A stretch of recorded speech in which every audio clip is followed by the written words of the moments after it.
अब आगे शुरू करते हैं हम लोग नया टॉपिक प्रोजेक्टाइल मोशन में ही आगे मतलब हम इक्वेशन ऑफ ट्रैजेक्टरी दोबारा पढ़ने वाले हैं। अभी तक इक्वेशन ऑफ ट्रैजेक्टरी में पढ़ी थी y बराबर x tan theta minus half j x square upon u square cos square theta, ये होता। अब हम प्रोजेक्टाइल मोशन में ही इसी इक्वेशन ऑफ ट्रैजेक्टरी को एक अलग स्टाइल से पढ़ेंगे। तो इक्वेशन ऑफ ट्रैजेक्टरी का अब ये दूसरा स्टाइल देखना है, तो हेडिंग डालिए equation of trajectory, equation of trajectory of projectile motion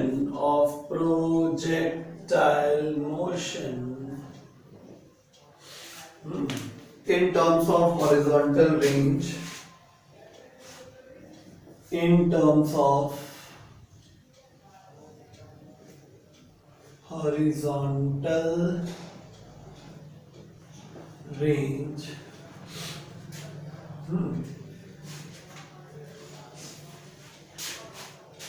for oblique projectile motion. By the way, ये अंडरस्टूड है फॉर ऑब्लिक प्रोजेक्टाइल मोशन, क्योंकि अभी हम लोग सिर्फ ऑब्लिक प्रोजेक्टाइल मोशन ही पढ़ रहे हैं। अभी तक हम दूसरे प्रोजेक्टाइल मोशन के केस में आ ही नहीं है।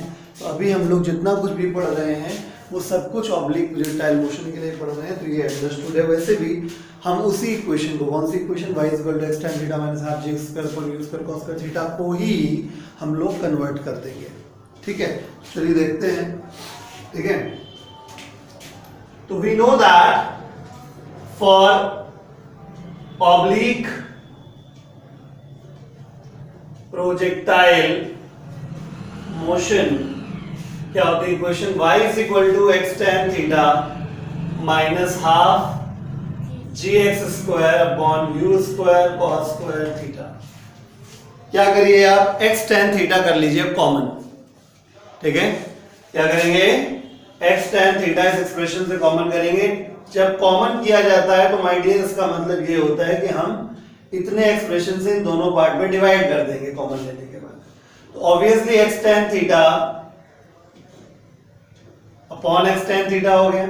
कॉमन लेने का ये सेंस होता है minus 1/2 gx square upon u square cos square theta था, और आपने x tan थीटा कॉमन लिया है तो x tan थीटा से क्या हो गया, डिवाइड हो गया। कोई दिक्कत?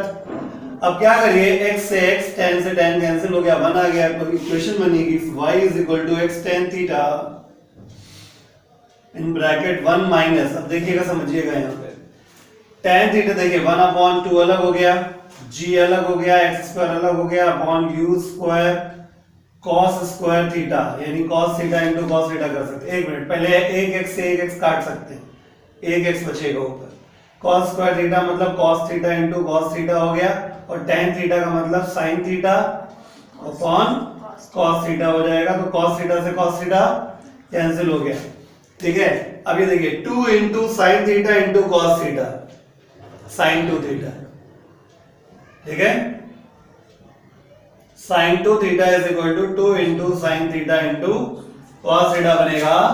इस हिसाब से y is equal to x tan theta 1 minus ये ऊपर हो गया gx अपॉन u स्क्वायर, और ये देखिए 2 ये वाला, sin थीटा ये वाला, cos थीटा ये वाला, तो क्या हो गया sin 2 थीटा। कोई दिक्कत? ठीक है, कोई समस्या? अब एक काम करो, g को नीचे ले आओ। y is equal to x tan theta 1 minus x upon u square sin 2 theta by g। मेरे हिसाब से यही रेंज होता है, ये रेंज का फॉर्मूला है r। तो क्योंकि ये रेंज है u square sin 2 theta by g, मैं फॉर्मूला डिराइव करा चुका हूं, ये r है, इसलिए y बराबर फॉर्मूला बन गया हमारा x tan theta in bracket 1 minus x upon r। यानी अगर आपसे कोई ये कहे कि हमको इक्वेशन ऑफ ट्रेजेक्टरी डिराइव करके दिखाइए, लेकिन रेंज के टर्म्स में लाइए। तो आप यहां तक पहले पूरा डिराइव करेंगे, उसके बाद इतना स्टेप आगे ले जाके इसको यहां सॉल्व करेंगे।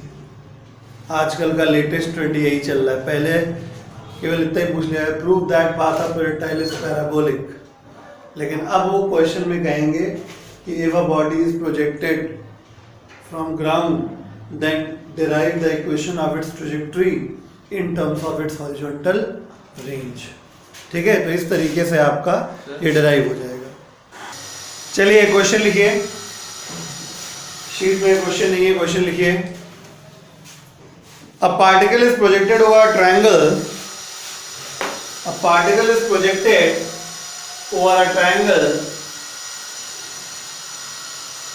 a particle is projected over a triangle from one end of the horizontal base, from one end of the horizontal base, from one end of the horizontal base and grazing the vertex, and grazing the vertex, and grazing the vertex, and grazing the vertex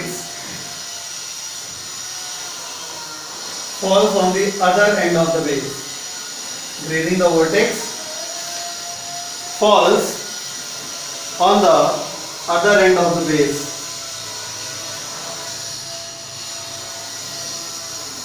If alpha and beta be the base angles, if alpha and beta be the base angles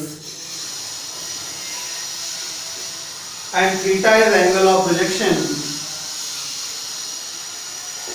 and theta is angle of projection, prove that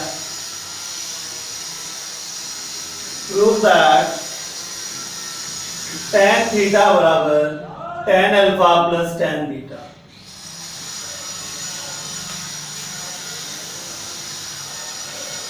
okay, चलिए solution begin करते हैं। तो solution ये है, solution मतलब question में diagram नहीं दिया था, जैसा उन्होंने कहा क्वेश्चन में मैंने वैसा डायग्राम बना दिया। ठीक है, क्वेश्चन में बोला गया कि एक पार्टिकल को प्रोजेक्ट किया गया है ट्रायंगल के बेस से। ये ट्रायंगल है OPQ, this triangle is OPQ। ठीक है, और पार्टिकल को प्रोजेक्ट किया गया तो वर्टेक्स को ग्रेस करते हुए, यानी वर्टेक्स को टच करते हुए दूसरे एंड पे गिराया जाके, ऐसा सवाल ने कहा। तो मान लेते हैं कि u स्पीड से फेंका गया, थीटा एंगल ऑफ प्रोजेक्शन था। Theta angle of projection question में गिवन है, alpha is and beta is base angles of the prism of the triangle. ठीक है, तो अगर हम ये पॉइंट यहाँ पे ऐसे मान लें कि इसकी हाइट y है यहाँ पे, और फिलहाल यहां से यहां तक का जो डिस्टेंस है वो x है, जिसका कोऑर्डिनेट कितना हो जाएगा x, y। बात समझ में आई? ठीक है, यानी ये जो पॉइंट है वो इसी कर्वेचर पे, इसी ट्रेजेक्टरी पे आ रहा है। ठीक है, तो ये क्वेश्चन जो है वो जो मैंने अभी अभी आपको फॉर्मूला कराया है इक्वेशन ऑफ ट्रेजेक्टरी का, उससे किया जाएगा। ठीक है, तो पूरा रेंज कितना होता है? पूरा रेंज होता है r। तो अगर पूरा r है, इतना x है, तो बचा कितना? r minus x। ठीक है, तो चलिए tan अल्फा निकाल लेते हैं, राइट हैंड से tan अल्फा और tan बीटा निकाल लेते हैं। ठीक है, तो दोनों को अलग अलग डिराइव कर देंगे। ठीक है, बहुत ध्यान से देखिएगा। तो यहां पे हियर हम सबसे पहले निकालते हैं right hand side, RHS। RHS क्या है? tan alpha plus tan beta. अगर ट्रायंगल्स को देखें तो tan alpha is perpendicular upon base, perpendicular y upon base कितना हो गया? x। tan बीटा देखें तो परपेंडिकुलर y तो बेस हो गया r माइनस x। आई बात समझ में? इसको अच्छे से सॉल्व कर लीजिए। तो ये y कॉमन हो गया, r minus x plus x upon x into r minus x. x से x कैंसिल हो गया, तो RHS इक्वल टू कितना हो गया? y into r upon x times r minus x. Equation number first, ये हो गया RHS। अब हम बात करते हैं LHS की। LHS। LHS जो है वो है tan थीटा, tan थीटा, ठीक है। तो हम यहाँ पे tan थीटा निकालेंगे कैसे, उसके लिए आप ऐसे करिए। नाउ अभी अभी आपको एक क्वेश्चन बताई, y is equal to x tan theta in bracket 1 minus x upon r. बताया tan थीटा सीधे सीधे दिख रहा है यहाँ पे, बोलो। तो यहाँ पे क्या हो जाएगा, y upon x is equal to tan theta, और ये एलसीएम ले लेंगे तो r minus x upon r. तो tan थीटा बराबर क्या हो जाएगा, y into r upon x times r minus x, जो कि किसके बराबर है, RHS के बराबर है। तो फ्रॉम फर्स्ट इक्वेशन, समझ गए ना। हाँ एक मिनट ऐसे लिखो, tan थीटा क्या है, RHS सॉरी LHS है, ठीक है ना। tan थीटा के प्लेस पे क्या लिखते हैं, LHS। It is LHS equal to YR upon x times r minus x, क्योंकि ये देखिए सेकंड इक्वेशन और ये देखिए फर्स्ट इक्वेशन, दोनों में एक्सप्रेशन सेम है। ये RHS के बराबर है और ये LHS के बराबर है। तो from first and second LHS equal to RHS, hence prove. Fine. चलिए अब क्वेश्चन करते हैं, ठीक है। अब क्वेश्चन ही क्वेश्चन करने हैं। हमारी शीट में क्वेश्चन नंबर 46 होगा ये, और जो लोग ये वीडियो देख के नोट्स बनाएंगे उनके लिए मैं क्वेश्चन पढ़ूंगा। ये क्वेश्चन एनसीईआरटी का एग्जाम्पल 4.9 है, तो अगर आपको एनसीईआरटी से भी चेक करना हो तो आप देख सकते हैं। ये एनसीईआरटी का एग्जाम्पल 4.9 है। ये क्वेश्चन सिर्फ फॉर्मूला प्रैक्टिस के लिए कराया जा रहा है, ठीक है, ताकि आपको सारे फॉर्मूले एक बार फिर से रिकॉल हो जाएं। लिखा है a cricket ball is thrown at a speed of 28 metre पर second in a direction 30 degree above the horizontal. यानी कि अगर ये y डायरेक्शन मानी जाए और ये x डायरेक्शन मानी जाए, तो u जो स्पीड है वो 28 मीटर पर सेकेंड है, और जो एंगल ऑफ प्रोजेक्शन जिसको थीटा से रिप्रेजेंट किया जाता है वो हमारा 30 डिग्री है। ऑब्वियसली ये ऐसे जाके यहाँ कहीं गिरेगा, ठीक है। ये पॉइंट हो गया O और ये पॉइंट हो गया P, ठीक है। कैलकुलेट द मैक्सिमम हाइट, पहला पार्ट है कैपिटल H फाइंड करने के लिए। अगर आपको कैपिटल H का फॉर्मूला नहीं आता तो फिर आप महामूर्ख हैं। u square sine square theta upon 2g होता है, ठीक है। फॉर्मूला हमने आपको बाय द ट्रिक याद करने के लिए कहा था, तुम रहो हमारे वाला एक कंसेप्ट दिया था, ठीक है। तो h की value u square sine square theta upon 2g जब लगा के हम सॉल्व करेंगे, मतलब u की वैल्यू, थीटा की वैल्यू, g की वैल्यू 9.8 रखनी है, ठीक है। जब रख देंगे, समझ गए ना, तो u की वैल्यू 28 हो जाएगी, 28 का स्क्वायर साइन 30 की वैल्यू 1/2 होती है, तो 1/2 का स्क्वायर, और ये 2 और g की वैल्यू अगर 9.8 हो जाए तो सॉल्व कर लेंगे, h का वैल्यू 10.0 मीटर आ जाएगा। अब हम बात करेंगे सेकेंड पार्ट की। सेकेंड पार्ट पूछा गया है the time taken by the ball to return the same level, उसी लेवल पे वापस आने में के जो समय लगेगा वो बताइए, यानी टाइम ऑफ फ्लाइट कहते हैं इसको। उसी लेवल पे वापस आने में जो समय लगता है उसे टाइम ऑफ फ्लाइट कहते हैं। इसका जो फॉर्मूला होता है वही 2u sin theta by g होता है। सबसे आसान और छोटा फॉर्मूला यही था। तो इससे जब सॉल्व कर लेंगे, 2 की वैल्यू रख देंगे और ये 28 रख देंगे और ये 1/2 रख देंगे, sin 30 और ये 9.8 रख देंगे। सॉल्व करने के बाद टाइम पीरियड जो आ जाएगा और 2.9 सेकेंड्स आ जाएगा। अब हम थर्ड पार्ट की बात करेंगे। थर्ड पार्ट में क्वेश्चन में पूछा गया है the distance from the thrower to the point where the ball returns the same level, यानी जहां से फेंका गया थ्रोअर से उसी लेवल तक वापस आने में हॉरिजॉन्टल कितना डिस्टेंस ट्रेवल किया गया, यानी कि रेंज पूछा गया है, ठीक है। तो फॉर्मूला जो रेंज का है वो फॉर्मूला अभी अभी आपने देखा भी है, u square sine 2 theta upon g होता है। जब आप रखेंगे तो ये वैल्यू 28 का स्क्वायर हो जाएगी, साइन 2 थीटा 2 इंटू थीटा है, यानी ये 60 डिग्री हो जाएगा, ठीक है। समझ गए ना, स्क्वायर रूट में फर्क समझ गए। g की वैल्यू 9.8 हो जाएगी, तो रेंज जो हमारा आ जाएगा वो 69 मीटर आ जाएगा। ये तीनों पार्ट के अलग अलग आंसर आ गए। क्वेश्चन मैंने एक बार पूरा रीड आउट नहीं किया तो मैं रीड कर देता हूँ। A cricket ball is thrown at a speed of 28 meter per second in a direction 30 degree above the horizontal. Calculate A part maximum height, B part time taken by the ball to return the same level, and C part the distance from the thrower to the point where the ball returns the same level. चलिए भाई, अगला सवाल जो है वो question number 131 है मेरी sheet में, और मैं अपने व्यूअर्स को के लिए क्वेश्चन पढ़ दे रहा हूँ। ठीक है, तो a bomb is fired from a cannon with a velocity 1000 meter per second making an angle 30 degree with a horizontal bracket में g की वैल्यू 9.8 मीटर पर सेकेंड स्क्वायर लिखी हुई है, ब्रैकेट क्लोज। फर्स्ट पार्ट पूछा गया इस क्वेश्चन में, what is the time taken by the bomb to reach the highest point. Second part है what is the total time of its motion.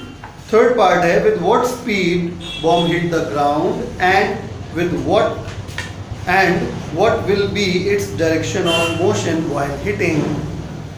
Fourth part है what is the maximum height attained by the bomb. Fifth part है at what distance from the cannon the bomb will hit the ground. पहली बात ये है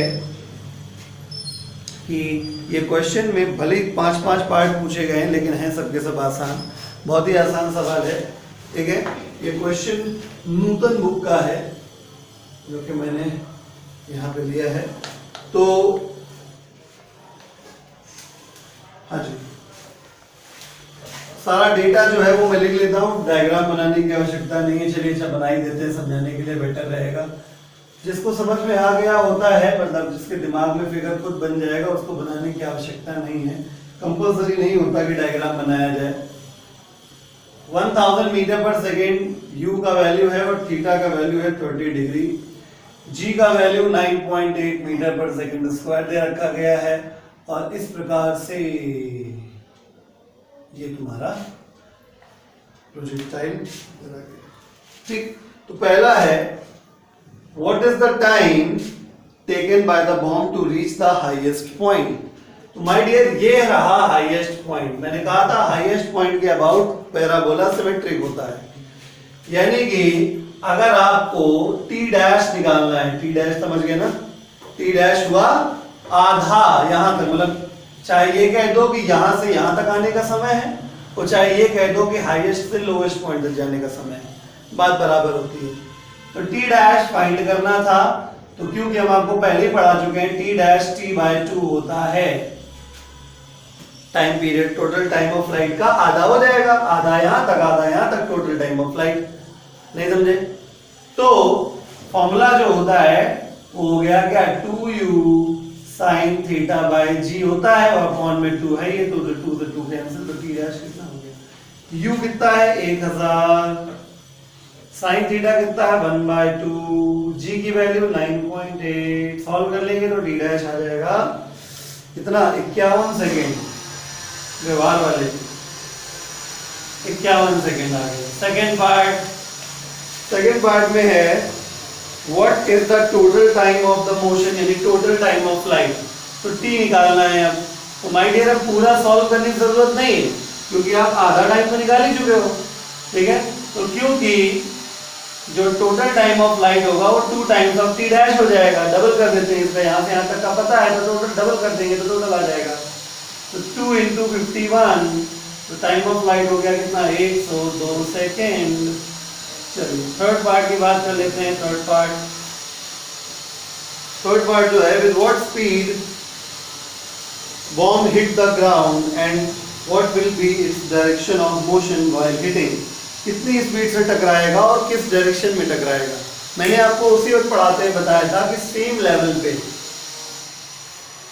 body जब आती है तो सेम स्पीड से आती है, यानी फाइनल वेलोसिटी जो है इसकी वो 1000 ही रहेगी मीटर पर सेकेंड, और एंगल भी उसका उतना ही रहेगा। बस फर्क इतना है कि ये एंगल एंटी क्लॉकवाइज सेंस में होगा और ये वाला एंगल क्लॉकवाइज सेंस में होगा, यानी कि -30 डिग्री। आई बात समझ में? तो ये आप डायरेक्टली याद कर सकते हैं। जब आपको हाइट से जब प्रोजेक्टाइल फेंका जाता है तो उस वाले केस जब पढ़ाएंगे तो हम आपको बता देंगे, ठीक है। यानी तो आंसर समझ गए ना, यही लिखा हुआ है, v की वैल्यू 1000 मीटर पर सेकेंड, ठीक है, eight 30 degree clockwise direction, 30 degree clockwise direction from positive x-axis। चौथी पोजीशन, मतलब चौथा क्वेश्चन, सॉरी चौथा है, what is the maximum height attained by the worm. तो कोई दिक्कत ही नहीं है, ठीक है।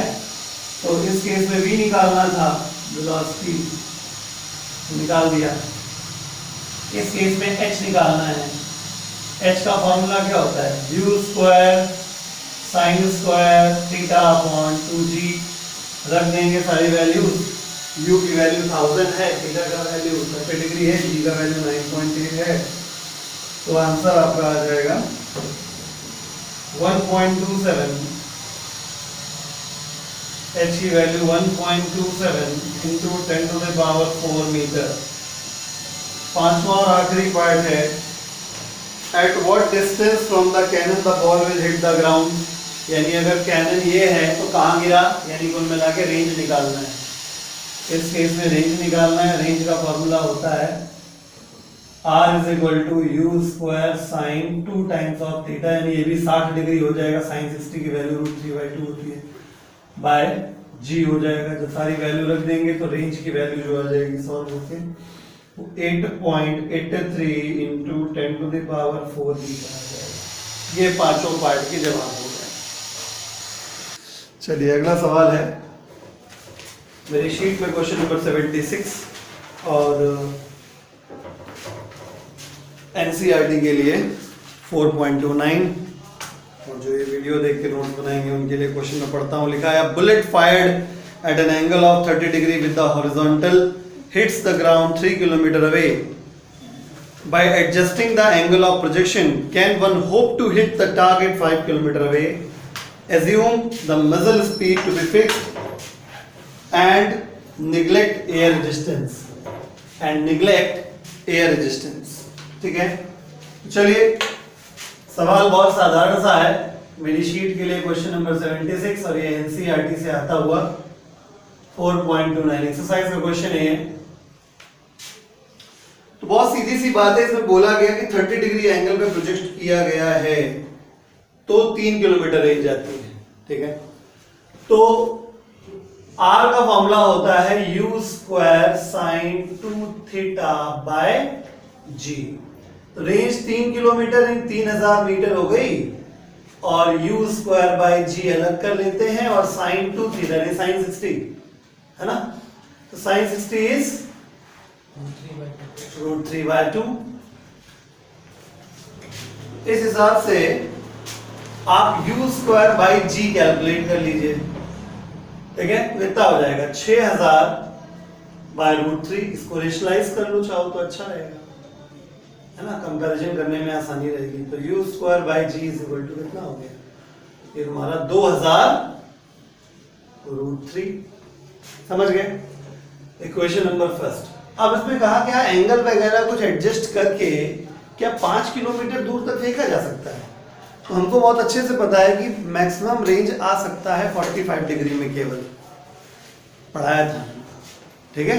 अगर आपको रेंज मैक्सिमम करनी है तो you have to project the body at 45 degree angle. उस कंडीशन में जो मैक्सिमम रेंज आ सकती है वो u स्क्वायर बाई g के बराबर आती है, ठीक है, अगर याद है तो हम लिखेंगे वी नो दैट कि जो मैक्सिमम पॉसिबल रेंज है किसी प्रोजेक्टाइल की वो u स्क्वायर बाई g है सिर्फ, ठीक है, ओके। और u स्क्वायर बाई g की वैल्यू फर्स्ट इक्वेशन से कितना निकाल चुके हैं, 2000 √3, ठीक है। इसकी वैल्यू जो आएगी अगर हम सॉल्व करें r मैक्स इक्वल टू, तो 3464 मीटर, बोले तो 3.464 किलोमीटर, जो कि कम है 5 किलोमीटर। यानी ज्यादा से ज्यादा फेंका जा सकता है 3.464 तक, ठीक, जो कि 5 किलोमीटर से कम है। इसका मतलब यह है कि एंगल वेंगल एडजस्ट करके आप 5 किलोमीटर दूर नहीं फेंक सकते। तो hence it can not be projected up to a horizontal range of 5 kilometers.